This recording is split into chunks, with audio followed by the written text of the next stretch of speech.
জেঠুমণি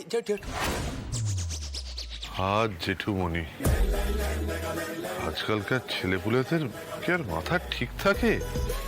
বউয়ের কোনো একটা ভালো খবর পেলেই নিজের বোধ বুদ্ধি একেবারে লোপ পেয়ে যায়।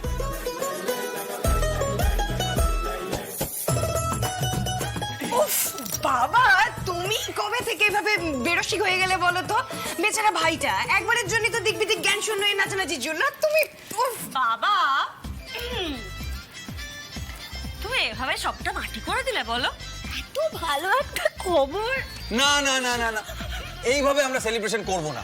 আমরা জমিয়ে খাওয়া দাওয়া করব, নাচানাচি করব। কি রাজি তো? আরে রাজি না হয়ে উপায় আছে নাকি দাও ভাই? কি বলছিস? আরে বলছি তো, যা কাণ্ড করে ফেলেছে। চাটি খাবি সব সময় খালি বেশি কথা। কি জেঠুমণি, জেঠুমণি তুমি ভাবতে পারছো এত বড় একটা প্রেস্টিজিয়াস ইন্টারন্যাশনাল মিটে ইন্ডিয়াকে ফুলকি রিপ্রেজেন্ট করবে? আমার সিরিয়াসলি এখনো বিশ্বাস হচ্ছে না কথাটা। তুমি ভাবো, আমি জবে থেকে ওর ট্রেনিং শুরু করিয়েছি, তবে থেকে এই দিনটারই স্বপ্ন দেখি আমি। আজকে আমি সত্যি সত্যি খুব খুশি। I am really very very happy Phulki. Thank you.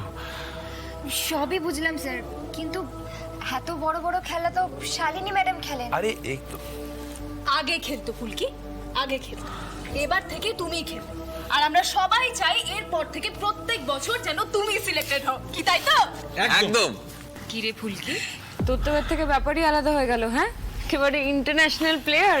না না না ঝিনুক না, আরে ফুলকি তো এর আগে পাকিস্তানের প্লেয়ারকে হারিয়েছে, ওটা তো ইন্টারন্যাশনাল ম্যাচ ছিল, কি তাই না? হ্যাঁ, কিন্তু জেঠুমণি, আমাদের তো আজই দিল্লির জন্য রওনা হওয়া দরকার। আরে না না, দাঁড়াও, এখন এসব ভাবলে হবে না। শিবেনদা বলল যে কমিউনিকেশন সব নাকি এইখান থেকেই হবে, এবার নাকি ট্রেনিং ক্যাম্পও হবে। এখন কখন কোথায় কি হবে সেই সব না জেনে স্টেশন লিভ করা ঠিক হবে না। কিন্তু স্যার, সেটা কি করে সম্ভব? আমরা তো আজই। ফুলকি ফুলকি ফুলকি ফুলকি আমি আমি আমি বুঝতে পারছি তুই কেন তাড়াহুড়ো করছিস, আমি বুঝতে পারছি মা, কিন্তু তোর খেলাটাও তো জরুরি। এটা একটা অন্য লেভেলের টুর্নামেন্ট, এর নিয়ম কানুন, এর ট্রেনিং মেথড সব আলাদা। আমরা রোহিতে বেলা দেখেছি তো।